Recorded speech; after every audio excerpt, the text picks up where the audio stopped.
Hello and welcome to Rise of Humanity Personal Development for the Spiritual Warrior. I'm your host Chris Karamaya, and today I'm delighted to be joined by my guest Mr. Peter Sage. Sometimes referred to as the extreme entrepreneur, Peter has an incredible business background, having started over 20 businesses in a huge variety of fields, including co-founding the Energy Fitness Group in 2003, which is one of the world's fastest growing health and fitness centres. And aside from his entrepreneurial endeavours, Peter is a renowned public speaker, having been booked to share the stage with the likes of Richard Branson and Bill Clinton. And Peter is widely regarded as an expert in the personal development industry with his work done through the Sage Academy, and he's also a qualified Tony Robbins trainer. So Peter, it's great to have you on the show. Thank you for being here. Yeah, so no, it's absolutely great to be here. So, and especially with a podcast that's committed to raising the level of awareness for people, and not just awareness in terms of personal growth to try and get things, but raising awareness in terms of spiritual growth and emotional maturity. And so it's a pleasure to see if I can contribute in any way. Yeah, absolutely, and we've got a lot of interesting ground to cover today, which I'm sure will provide a lot of value for the listeners. So yes, I'm looking forward to this episode. So prior to the interview, I was checking out some of your YouTube content, and you've got this video where you show us around your house and where you were, and you got an awesome watch collection. Can you just tell us about the watches? Well, I mean, it's funny because I'm not wearing a watch right now, and I rarely wear a watch. But yeah, it's women have shoes, and guys tend to like watches. It's something that started. I started collecting as I went through, and I've had several bought for me as gifts. Would you believe? Which has been great. And it's funny because while some of them are very nice watches, the one I probably wear the most is about a £40 Casio watch. Which is far more functional for when I'm walking the dogs or traveling on airplanes and switching time zones and things. So I think I started off having it be all about image. When you're growing up and you want to be successful, it's like, when I get a Rolex, I'll make it, or when I get a Hublot, I'll make it. But none of that really sort of resonates. So most of the watches spend most of the time in the watch box. Awesome. So I mean, you're a very well-known profile in the personal development world, but for those of the listeners who aren't familiar with your story, could you give us the backstory on how you transitioned from this very business success achievement driven mindset to that of this greater mission to raise global consciousness? I mean, what triggered that shift? I used the term earlier, emotional maturity, and we never get to choose whether we mature physically. That's non-negotiable. That's part of the rule set. But growing up emotionally is a choice, and it's a choice that sometimes we don't even know that we can make. There's a lot of, in my experience, a lot of emotional teenagers drawing a pension. And the reason for that is because there's so little information in the personal growth world that allows people to adapt to that, and society tends to reinforce the stagnation, the victim mode, the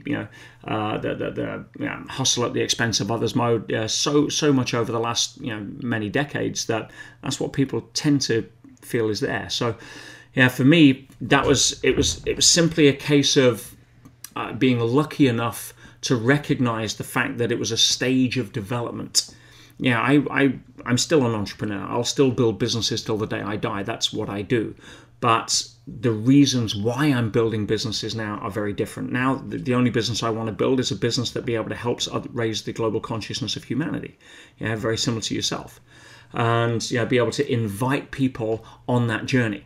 Bearing in mind, we've got no right to impose that journey on anybody. Everyone's on their own journey. But to be the example and therefore invite rather than impose is something that I feel is my mission here. And I was very lucky enough to really come across that after spending so many years banging my head against the wall, trying to prove to the world I was good enough, essentially, by seeing what stuff I could get, what milestones I could tick. And it's funny, you say, I'll make it when I get my first million. And then, of course, you make your first million, and what happens? Now you've got to make a second million because you're afraid of losing the first. And on it goes. And that's ad infinitum. There's no limit to that. because we are chasing a rabbit of fulfillment on a mutually exclusive track of achievement, and the two don't go together. As much as it'll sell us on the fact that it may do to motivate us to go chase another rabbit. So for me, I was very lucky. It was really in my late 20s when the primary drivers for me up to that point were significance, and really about a bit of variety. And when I realized that the two primary drivers of nature are certainly not significance, or certainty or variety, it's growth and contribution. And that's where fulfillment really lives. And when I saw that and I made that transition, it changed everything. That was kind of, say, late 20s, I would guess. Awesome. Yeah, so it's definitely tapping into a bigger why. Yeah. A why that's bigger than you. The only way to get through your fears is to find a reason that's bigger than you. Otherwise, it'll keep you locked this side of possibility forever. Yes, definitely. That's a great point. So, I mean, you founded the Sage Academy, obviously. Could you talk about your inspiration behind that academy and how maybe it differs from other personal development circles or academies? Yes, I mean, for me, without commenting too much on others, I mean, I say everybody's on their own path and their own journey and their own sense of self-expression through what they do. But for me, I tend to focus a lot more on the inner world. Outer world follows inner world, and there's way too many groups out there that are focused on how to chase the outer world to make the inner world feel better. And that's a hamster wheel to nowhere, as many people unfortunately find out, even if they are close to their grave sometimes when they do so. So, being able to allow you to understand who you are, to be able to understand the limiting patterns. Whenever I've worked with business owners over the years, I do high-level business coaching, and at the same, every single time, Chris, that I get a business owner come to me with a business issue, within 10 minutes, it's obvious that it's not a business issue; it's a business owner issue. It's a blind spot, a challenge, a pattern, a hidden loop that they get trapped in, a belief system that's no longer serving them, and they can't see it. And therefore, they're trying to wrestle with the outside world to try to make it fit their pictures. And the Sage Academy really is about holding up a mirror to people for them to recognize their own greatness. You need nothing. It's I need this, I need. You need nothing. You don't need a membership to anything. You don't even need to listen to podcasts, right? Once you know that you already are that which you seek, you then have the freedom to choose which you want to go and look at from a different place. And from my side, the Sage Academy was really set up to do one thing, and that's hold up a mirror for people, but allow them to see it in a way that demystifies their blind spots, that undoes the grip of self-sabotage, that answers the questions. Why do I not be able to make it? Why do I keep screwing up? Why is it always a struggle? And once people have a context for understanding that and a method of being able to transcend it, everything changes. And that's why it's been so successful and had so much feedback, and I'm very humbled by that.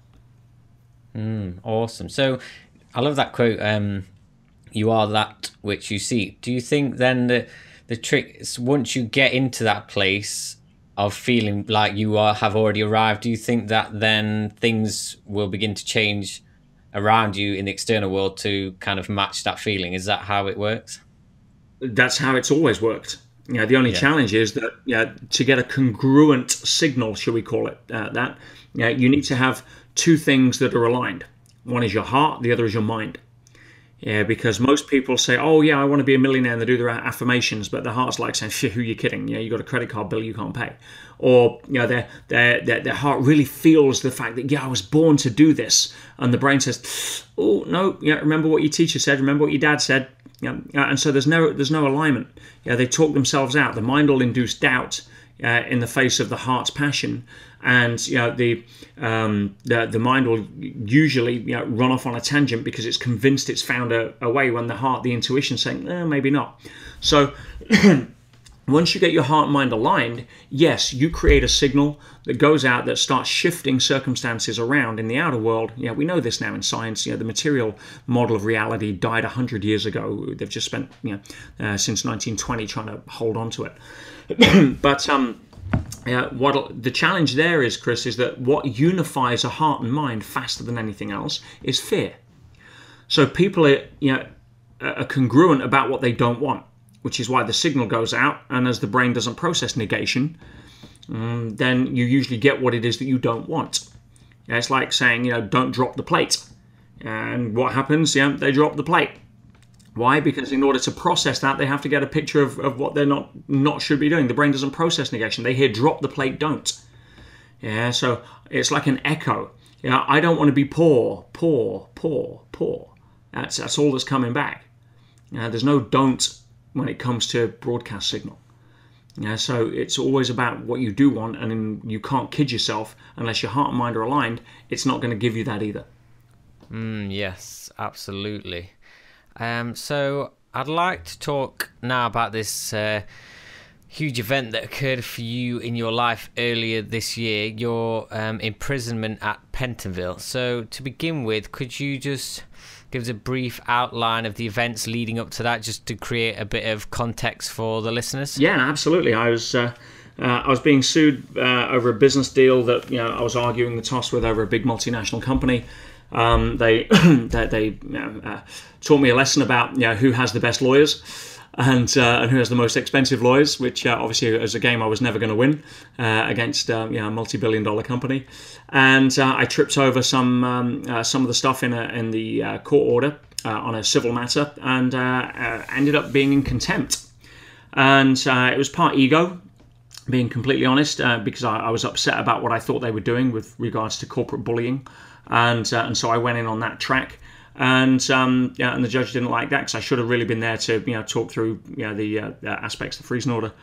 And so I got sent to jail as a civil prisoner for initially 18 months. It was reduced to 12 on appeal, served 6.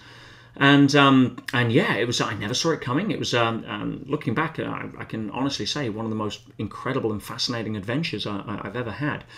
But, from one day, walking into court thinking that this will all get resolved, to next day finding myself in the toughest prison in England, and pretty much losing everything, from my business to, to my home to, all of that kind of stuff being faced with.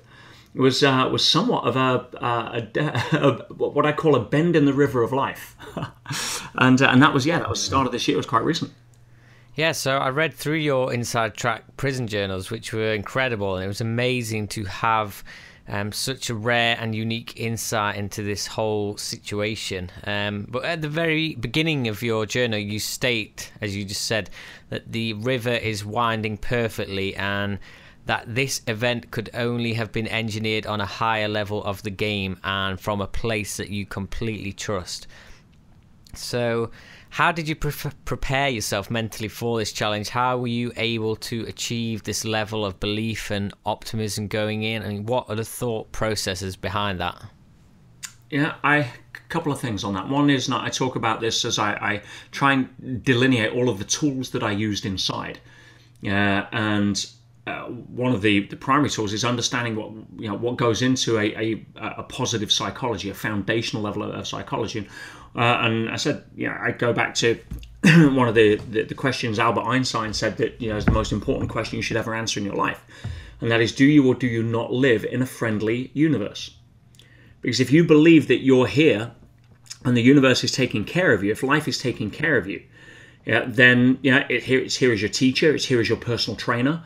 When adversity comes in and when weight gets put on the bar, you don't. If you've hired the personal trainer to get you through to the to be good enough to run the marathon, you don't start complaining about the fact he's putting weight on the bar. You're paying him to do it.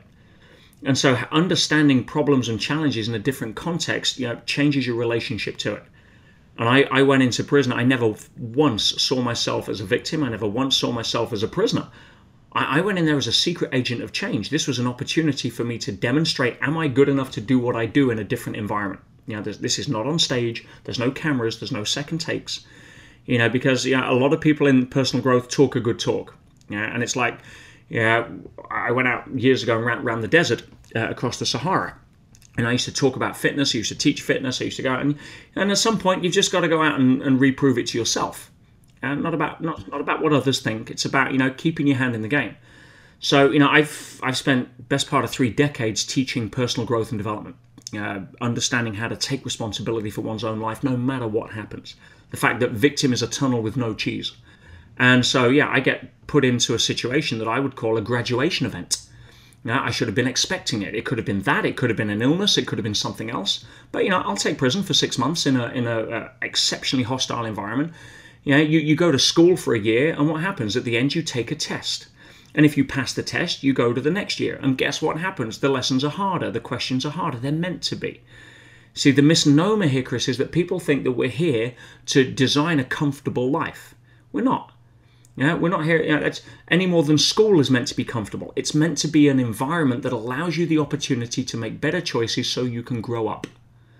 And that's what I saw was prison. It was a graduation event. It was an opportunity for me to demonstrate, can I walk my talk in that environment? Are there other lessons for me to learn, like in terms of ego, etc., that I need to incorporate, which obviously there were? And am I able to go and make the best of that regardless? And I'm quite happy to say that I gave it my best shot. Awesome, yes. So very early on in your imprisonment, I mean, pretty much as soon as you arrived in your journal that you were continually analysing your surroundings and your inmates, and you seem very inspired to think up new and creative ways to implement positive change while you were there. I mean, you talk about how you helped an inmate with believing in his dream of owning a cafe. You were writing for the prison magazine. You were creating a new initiation process for the prisoners. So my first question in all of this is, was this just your natural reaction to want to raise the vibration and consciousness of the system you were in, or did you feel that you were there to serve a greater purpose? Both. They tie together. It's you throw a chef into a hungry room, and he's going to want to cook for people. And whether it's the audience for MasterChef where he's being assessed or not, it's almost irrelevant. So I went in there as a secret agent of change. I was no compunction. I was the happiest guy they'd ever seen in prison. And some call that crazy. And again, it wasn't all happy times. On the third issue of the Inside Track, I write about the times that were my lowest, the times I cried, the times where I was tested to my limit. And again, bearing in mind, this is, just to give you an example of the kind of place this is. 3 deaths in 1 week was the worst week I was there. Hospitalizations were a weekly event. Blood on the floor was a daily event. Drugs were to order. Anything you wanted, from crack to heroin. It was like, it was you've got armed robbers, organized crime gangs, drug dealers, you've got murderers. This is, again, an environment that a civil prisoner shouldn't have been put in. But for whatever reason, I was. Which means, again, it could only be engineered at a higher level of intelligence, right? I should have been there. That was the place I was meant to be. They were the people I was meant to help. And again, very fortunate that I went through that. I spent 4.5 months in that place before I did my last 6 weeks in a more open prison. But the time that I was there, I hopefully managed to leave a little thumbprint. But from the moment I walked in, I was assessing and looking at, how can I help? What can I do? What's missing here? And there was so much missing in terms of being able to facilitate the mindset of people coming in that I just had to step in and create something. And one of the first things I did, I wrote an article called Mud or Stars. And that was taken after the old adage, 2 men sat behind prison bars, one saw mud, the other saw stars. And it's the condition is identical. It's always how we choose to perceive things that make the biggest difference. And so that article alone managed to get so many people off antidepressants. I would stealthily try to deliver it under cell doors when no one was looking, or leave it at the end of the wings. And it's tough because, you're banged up in this place for sometimes 24 hours a day, 4 days a week. Minus 4 minutes to walk down to collect your 1 cooked meal of the day to walk back up and eat in your cell. So I had very limited time in which to work while I was out. But I'm very, very, very proud and humble to say, the amount of letters that I've got from people who's I was hopefully making a little difference to, and not just the prisoners. I've got letters from the governors of the prison. I've got letters from the senior officers, the teachers. It was a huge validation of the fact that what I was trying to do was actually on the right track. Yeah, it's great that you received that support. So, as a second part to that question, I wanted to ask you, how do you achieve that level of certainty of going into a completely new environment that you will be listened to in making a positive change, or attempting to? I was a little naive to begin with. I thought the prison would actually want help. I thought they would be grateful for some suggestions on how to solve some of the biggest issues that I could see. Nothing could be further from the truth. And I write about this, I think, issue number 4. I talk about when I was actually encouraged by one of the educators in there to organize a workshop for helping people. I call it the Ultimate Inmate Workshop, how to turn your boredom into brilliance.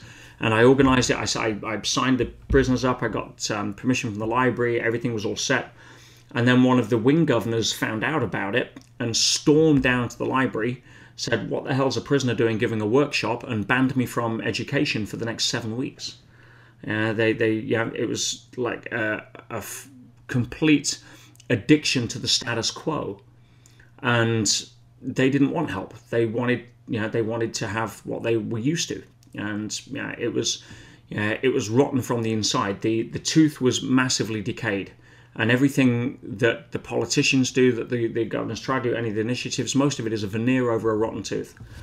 And one of the good things about that was when I was able to explain the system, the fundamental flaw of the system being flawed and not vindictive to some of the violent prisoners, because they would kick back. And of course, who's the first line of defense? It's the guards. So the guards, which is kind of like the customer facing, shall we say, sort of front end in the trenches, there'd be a lot of violence towards them, a lot of animosity, a lot of aggression. And the whole place, the negativity was so rife. And so when people started to understand that, look, it's don't take it personally. It's the system that's broken. Right? They're not doing it to you because they don't like you. The tooth decay doesn't care if it's your birthday.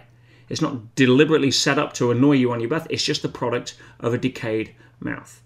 And when they started to understand and get context for that, they almost felt compassion for the guards that were kind of the front line dealing with the political sort of failings and the administrative failings of a system that then would just break down and you'd take it personally. Make sense? Yeah, absolutely. A very powerful shift in perspective, yeah. So I wanted to ask you next about how did you find the energy and the vibration of the place as a whole, and what was the level of consciousness like there? You really want me to answer that? It's like the level of consciousness there was the lowest I've ever experienced. Now, I've spent time in some pretty interesting places, from slums in the deepest parts of Africa to war zones to goodness knows what. And nowhere on earth have I been in such a low level of frequency. We're talking right down from suicide, which again obviously very high, to feelings of guilt, feelings of apathy, feelings of anger, feelings of resentment, feelings of frustration. All of that culminates into a symphony of negativity that is broadcast so loudly across the prison. It's deafening. And one has to be exceptionally careful of protecting one's own energy and sort of not getting caught up in that, because that's a fast-flowing river. And if you lose your footing, you're gone with the tide. That current will take you. And so that was the hardest part initially, was trying to protect myself against the overwhelming conformity of the negativist energy. Yeah, I can imagine that was a huge challenge to face. I mean, what methods did you use to keep your vibration high from day to day? Did you have a routine that you tried to stick to as much as possible? Absolutely. I mean, routine is critical in times like that. Uncertainty will throw you off balance. And the only certainty in a place like that is a routine that you can choose and dictate for yourself. Now, of course, I'm used to getting up at 5 a.m. for my morning routine. I've got a meditation room at home. I get centered. I activate my energy field, something known as a torus. I do a lot of inner work. And the challenge was, this was winter. It was January when I went in, so it was winter. It was pitch black at 5 o'clock in the morning. And because I'm sharing a cell with a cellmate, I can't. My body naturally wakes up at 5 a.m. because that's what it's conditioned to. It's what it's trained to. And I can't do anything, so I can't turn the lights on. I can't get out of bed and make noise. It wouldn't be fair on the guy with me. So, I'm kind of laying there awake for an hour, and that was tough, because at that level of energy where it's dark and, all of a sudden I used to call it the 5 a.m. pendulums would come in. It's like the negativity would start swinging, and, your frequency would be tuned into radio negative. And I'd have to literally shake my head, like a dog shakes itself out of a shower. And I would have to shake my head to try to clear these negative thoughts. And I would then, once I'm up, I'm fine. But I would meditate at least 2, if not more hours, morning or evening. I would journal, I would read, I would write, if the small times we were allowed out into the sort of the social wing to mix, which is about 40 minutes a day for some days. I would be there helping people. I'd be there, within 3 weeks, I was kind of the unofficial prison social worker. A lot of people would come to me with their issues and their problems, and many couldn't read or write, so I'd be writing letters for them. Some of them wanted letters of apology to some of the people they transgressed once they were able to see that there was a transgression there, and this wasn't about them being a victim. And those that were committed to being victim would keep out of my way, because they wouldn't be attracted to this level of mind shift. But there are a lot of people there that were. They'd got nothing else. They'd hit rock bottom. And I got some letters from some of the guys. One guy springs to mind, Oliver, who's wrote me a beautiful letter. 15 years as a crack and heroin addict. He'd lost everything. He'd been in there. I spent 3 months working with him on the times that I was able to. And he's out. He's clean. He's looking to help other drug addicts. He's just bought a home with his mum on the coast to get out of the peer group that he was with that used to influence him for drugs. He's so happy. He's like joyful. He's back in touch with his wife and kids he lost to his addiction. And his whole identity now is that of a reformed offender, an ex-drug addict. He's so blessed at being able to take charge of his own life, and stuff like that is obviously massively rewarding. But there was, for every one Oliver, there was at least one person that would want to stay with their victim story and basically justify why life is miserable. And that's our choice. We get to film the movie of our life and decide whether it's a horror movie, which some people like to star in, or if it's a drama or a soap opera, or if it's if it's an action adventure film, or if it's something that's going to be an example for winning an Oscar for best movie. Mm-hmm. Yeah, that's awesome.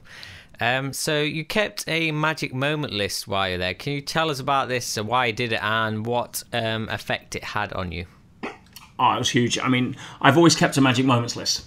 And what was funny, I was mentioning to somebody today, actually, one of my friends. It's like, I always write them down, because if we don't polish out our best memories, we tend to forget them.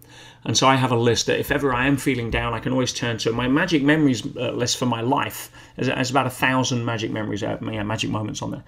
And what was interesting is, the number, the magic moment number of when I walked out, which obviously was a magic moment after 6 months, was number 200. Wow. And 200 magic moments in 6 months inside, where I've got 1,000 for my life. I mean, wow. I should go back. And it was interesting because, again, it was all, because then you're looking for it, you train yourself. And there were so many. I mean, number 199 was the day before I left. And I was walking around. I was in an open prison by this time for the last 6 weeks. And I was walking around the perimeter on my last night, just to pay my goodbyes to a lot of the people I've been working with, and officers as well as prisoners.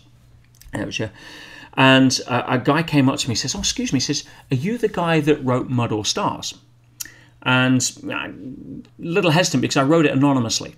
But some people knew it was me, and he says, I said, "Yes, that's right." He says, "Well, would you mind coming to my cell and signing my copy?"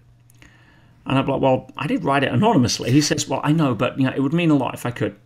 And so I agreed, and I went back, and we got chatting, and he would just become the new prisoner induction orderly. And what that means is, because all the jobs that run the prison are basically held by prisoners. And so he's the guy that's now in charge of taking in the new intake and getting them settled and getting their bedding and all that kind of stuff.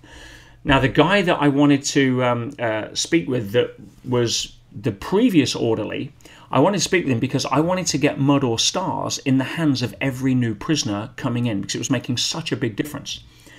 And so, but the guy that was the prison orderly, I'll be honest, he was a cokehead. He was on cocaine every day, right? So he was unreliable and wouldn't really listen. He was into his own stuff. So this guy, on my last night there, walking around, this guy pulls me into his cell. I sign his copy, and he says, "Look, I hope you don't mind. I'm the new prisoner induction orderly." When I read this, I thought, this has to be in the hands of every new prisoner. I photocopied 10 copies today and gave it to every new prisoner coming in. I'd like to continue doing it. Would you mind? I'm like, boom. I've been trying to make that happen since the day I got here. And now the last night I leave, somebody comes to me and tells me they're already doing it. I mean, that was magic moment number 199. So just to give you an idea. But yeah, the magic moments list was crucial. It's something to go back to, and it allows you to celebrate the positive, not just get transfixed by the negative. Wow, it's amazing. Such a powerful tool.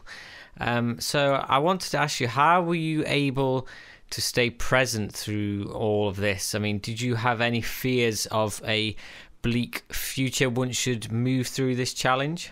Well, obviously there was uncertainty. I mean, the civil case was still ongoing, and there was so many things that could have happened. I got a seminar that was due out a few weeks after I'd gone to jail, so we got refunds that we couldn't process because everything had been stopped, and it was a nightmare. So the business had gone. I went from 50 staff to virtually 0 staff in a matter of weeks. A few loyal ones stayed for a few more weeks and a couple of months, but there was nothing there to sustain them.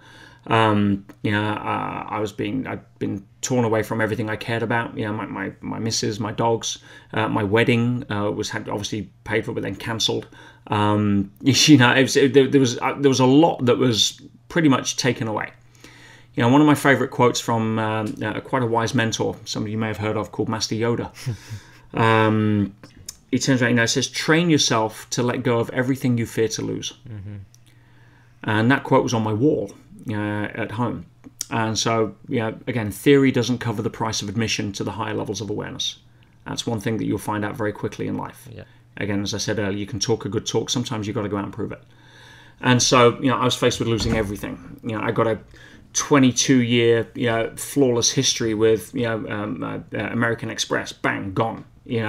Pulled, cancelled. It's like, everything that I held on to that was useful as a tool, as in the outer world, it was taken away. I'd had tens of thousands of pounds in costs awarded against me, even though I was on legal aid. It was, it was incredible that, the amount of weight that the personal trainer was putting on the bar. Yeah. But I knew that, I wrote a sign and when I got in there, and the sign was from Napoleon Hill, Think and Grow Rich, and one of his famous quotes. And he said that every adversity carries with it the seed of an equivalent or greater benefit. And I wrote that out on a piece of paper and I stuck it above my cell door and I read it every time I felt low. I know this is going to be a shortcut to something much bigger. This is going to be it's like snakes and ladders. If I feel positive about it, it becomes a ladder. If my attitude towards it is negative, it becomes a snake. Right. And so I wouldn't let that go. I knew. Right? I didn't know how. How's none of my business. Life will arrange itself for the how if I decide it's a ladder, not a snake. And to be able to go and have a sense of, whatever happens when it comes out, I've got to play a bigger game. If I was focusing just on what was happening at the time, I'd have lost it. I'd have been on antidepressants myself probably. Yeah. But knowing that you've got to chunk up. If you take life as a movie here, Chris. Right. And you look at the scene. Nobody wants to live a boring movie. Right? Nobody wants to get to the end of the game and say, I wouldn't watch that again. But if you take let's take James Bond as an example. There's going to be scenes in there where he's on the beach with the Bond girl, and that's a nice scene for someone like Daniel Craig to record. But there's also scenes where he's trapped under the ice wrestling with a bad guy and everything's against him. Now, as a professional actor, his role is to play and act the best he can in every single scene. Now, it's always a little nicer, don't get me wrong, when you're with the Bond girl on the beach. It's always nicer if I'm at home with my fiance and my dogs. Mm-hmm. But there's times I've got to go on location. Yeah. There's times I've got to suck it up and get under the ice and wrestle and still act the best I can. And this was one of those times. I even wrote about it. I'm in my inside track. I said I'm simply filming the prison scene in my movie, knowing it'll be over. And if I come out and people judge me and come out and worry about, I never worry about what other people think. I was luckily grew out of that a long time ago. But I knew that if I focused on the scene rather than the movie, it would take me down. So it doesn't matter. I'm playing a bigger game. I'm playing a longer game. This is about creating an incredible movie. And while I'm in there, my job is to act the best I can and help as many people as I can. And then regardless of what happens, I'm doing my best. Yeah. I mean, you talk about this idea of acceptance versus resistance in your journal, and that resisting what is rather than simply accepting it is a complete waste of energy. And but you take this a step further and say that accept what is as if you had chosen it deliberately and are connecting the dots going forward. I mean, can you expand on that? Yeah, because again, most people resist everything that they don't like, and it's futile. Now, I don't want to get this confused with accepting stuff from a place of resignation or not being proactive to deal with it. That's different. I'm talking about, if the milk is spilt, then complaining about the fact the milk is spilt, moaning about the fact the milk got spilt, resisting the fact that it's a new carpet and why, all of that is a waste of energy and does absolutely nothing, can never do anything to put the milk back in the bottle or stop it from having been spilt. What you can do, once you accept the milk is spilt, I free up all of that energy and I'm able to channel it into choosing what to do about the fact the milk has been spilt. But so many of us complain from anything, from our credit card bill to the weather to our boss to all that kind of stuff, because we don't like what's happening. That's absolutely futile. You cannot change anything. You cannot change the fact that you got a diagnosis of cancer, but you can choose what to do about that. But sitting there playing the victim sob story, I'm sorry guys, is never going to do anything other than reinforce that, and it's about time somebody told you. So the first thing I did was go in there, because everybody's resisting prison. Everybody in there is resisting being in there. It's obviously endemic. And so, but accepting the fact that, okay, I got found in contempt, I got sentenced, I felt it was massively unfair, I felt it was massively excessive, I felt that, had I been able to put my own case across rather than my barrister, I wouldn't be there. All of that stuff I could justify, but none of that is going to change a damn thing. Right. So I had a zero tolerance policy on myself for any what if only, well, if that would have happened then, all of that crap that we waste our time with, wallowing in. No, it's done, deal with it, accept it. The second you accept it, you align with it. Yes. It's like when people tell me they have a disease, and I work with a lot of patients and some terminally ill patients, and they say, I've been fighting cancer now for the last 2 years.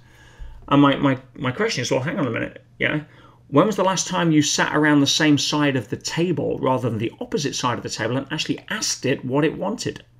What message is it trying to deliver to you? If it's the rumble strip on the freeway and it just happens to have been activated because you've gone off center inadvertently, consciously or otherwise, then it's obviously there to say something. So when was the last time you actually aligned with it and partnered with it and then allowed it to go and, once it's delivered its message, you'll find a lot of the times it leaves if you accept it congruently.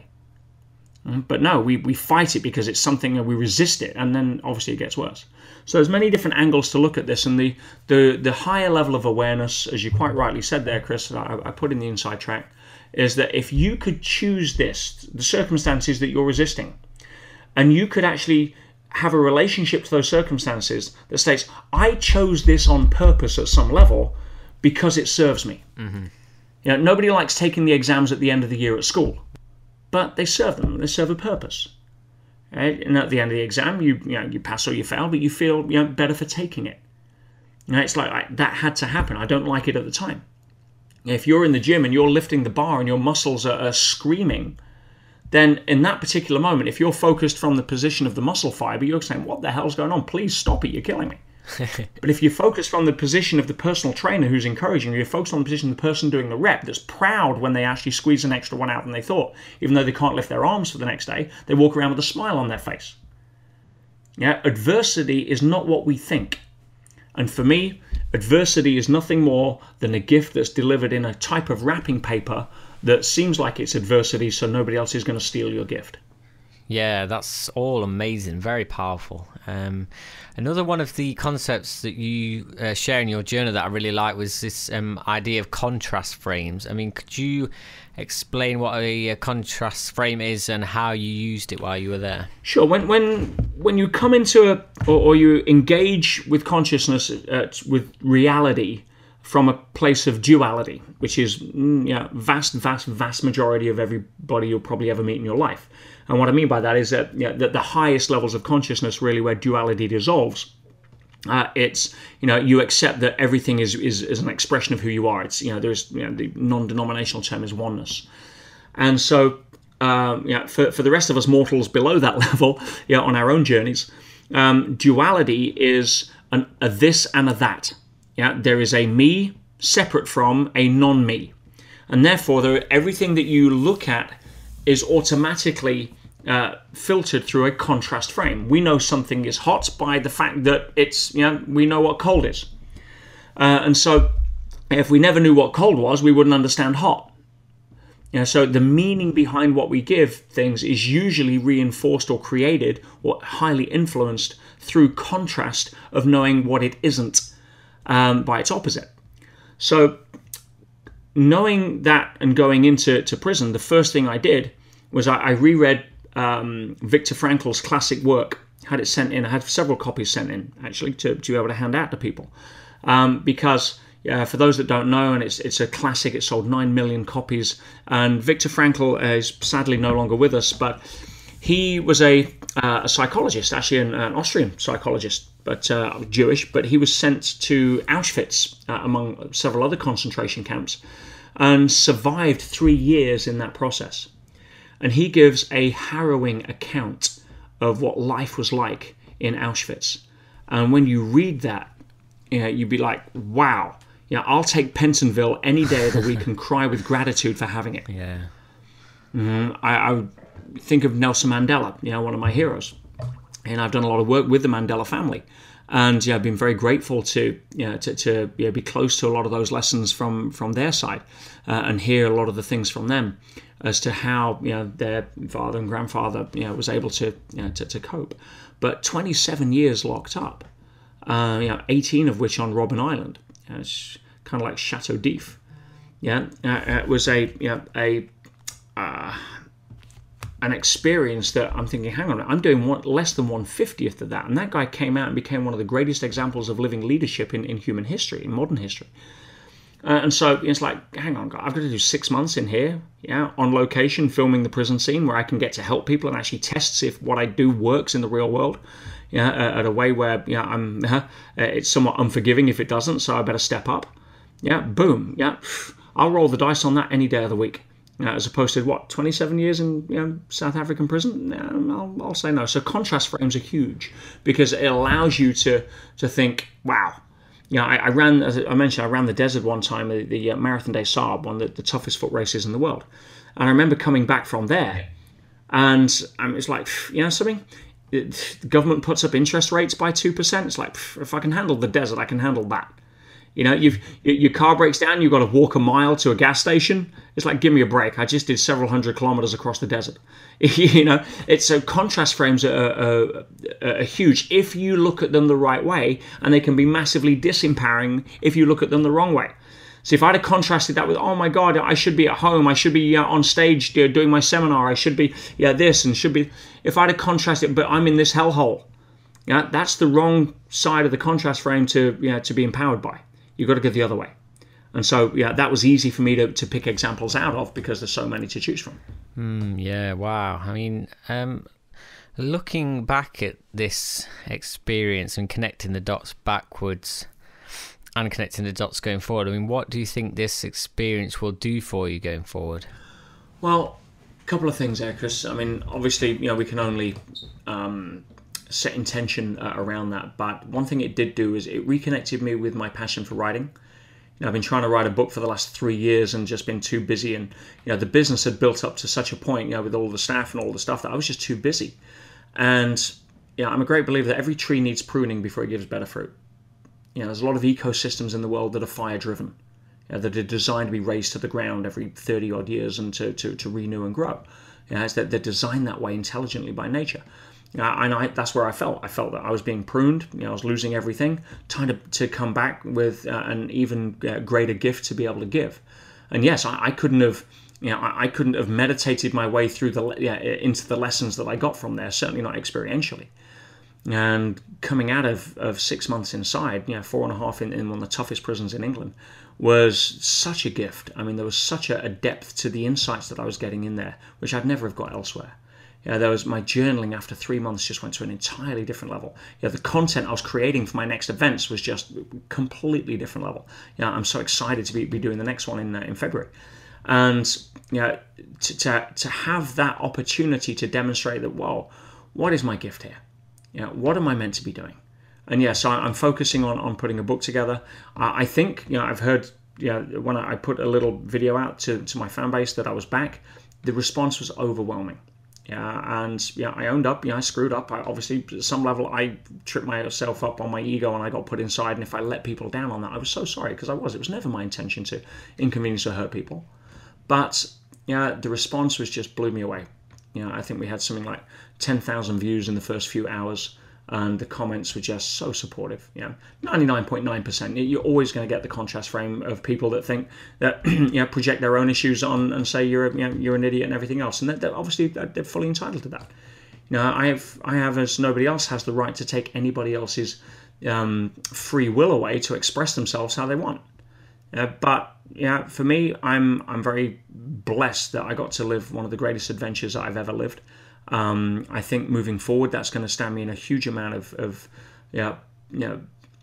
depth and foundation to my work, and I'm very excited to be able to have the opportunity to reshare it with the world. Awesome. So there's a couple of questions that I ask guests in every interview, and the first one is, what would be your best tip for spiritual warriors looking to upgrade their personal performance today? Upgrade their personal performance? Well, again, there's you define what you mean by performance. I would say that raising your level of consciousness is the primary goal. And while that may sound nebulous to those that don't have a framework for it, I'd invite them to read Power versus Force by the late great Dr. David Hawkins, and because that gives a strong frame on how to really calibrate that with practical steps, rather than it this being nebulous, just raise your consciousness. But ultimately, the first thing I would suggest is be kinder and more forgiving to yourself. The fastest way to raise consciousness is by coming from a place of humility and kindness, unconditional love, not judgment, not pride, not ego. But you cannot give that which you don't have. And most people beat themselves up because they're too busy trying to set impossible standards so they can feel good about hitting them and avoid the fear that they're not enough. And when you let go of that, when you drop it, you realize that you were born perfect. You were born with the perfect script of the movie that you're currently operating from. That whatever hand you got dealt with is the only hand you need. It may not be the hand you want, but you've got everything you need. As I think Mother Teresa said, one of my favorite quotes, she says, "I know God wouldn't give me anything I can't handle. I just sometimes wish he wouldn't trust me as much." And give yourself some slack. Cut yourself a break. Be kind to yourself, and then you'll have more of you, or more of a kinder you, to be able to contribute and be kinder to others.